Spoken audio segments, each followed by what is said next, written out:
여러분 안녕하십니까? 황교안입니다. 오늘은 통일대박 열차 23번째 이야기, 통일대박 1부의 마지막 부분입니다.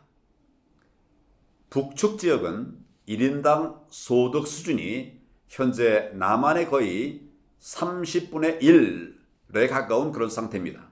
그러나 통일 10년 후 북측은 남한의 절반 가까이 따라오게 됩니다. 절반이라고 해도 결코 작은 게 아닙니다. 통일 당시에 예상되는 남한의 1인당 4만 불 소득 수준, 이것보다도 더 높이 올라가 있게 됩니다. 통일 시 북측 지역 소득은 단지 1천여 달러로부터 출발하는 것일 뿐입니다.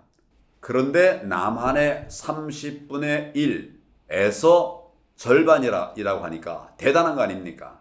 가히 지상에서 하늘로 높이 솟아 올라가는 그런 모습을 보여주게 됩니다. 실로 천지개벽과 같은 일이 벌어지는 것입니다.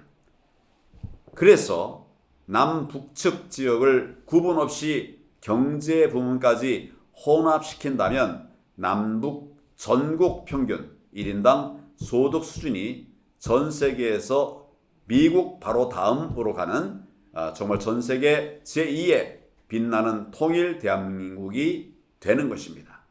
그때가 되면 미국은 9만 달러, 통일 한국은 남북 평균 7만 7천 달러가 됩니다. 현재 선진국들인 독일, 영국, 프랑스, 일본보다 훨씬 더 앞서가는 그런 국가가 됩니다. 유사일에 지난 5천년 동안 대륙, 해양, 양방향으로부터 휘둘리면서 찌들려 살아오던 그런 틀에서 벗어나게 됩니다. 이제는 힘이 강해지고 오히려 대륙, 해양, 양방향의 국가들에게 차원 다르게 우리가 대할 수 있습니다. 우리가 주위 국가들에게도 오히려 많이 베풀면서 살아가게 될 것입니다.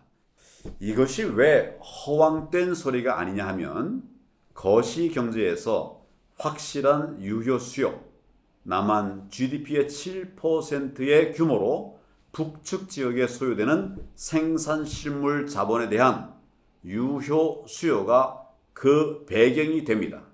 북한은 그 실물 자본과 기술을 전수받아서 급속한 성장을 하고, 또 남한은 남측대로 북측 지역 발전을 위한 실물 자본재를 생산, 공급하게 됩니다. 그 과정에서 지속적으로 엄청난 경제 성장을 해 나가게 되는 그런 과정을 거치게 됩니다. 그런데 사실상 이 모든 것은 통일 이후의 일입니다. 가장 바람직한 통일 정책으로는 북측 주민들이 통일 대박의 내용을 이해하고 희망을 갖게 될 때, 그럴 때 북한 민심을 따라서 통일이 오도록 만들어야 됩니다. 따라서 우리는 기회가 닿는 대로 모든 경로를 통해서 북측 주민들이 외부 세계를 알게 만들고, 특히 통일 대박의 세계를 알도록 그렇게 해 줌으로써 스스로 통일을 만들어 내도록 인도를 해 줘야 합니다. 어느 쪽에서 먼저 무력을 사용한다 하더라도 그 피해는 상상을 초월할 것이기 때문에 통일 대박의 실체를 파악한 북한 주민들의 결정적인 민심에 따라서 통일이 오도록 그렇게 유도하는 것이 가장 바람직합니다.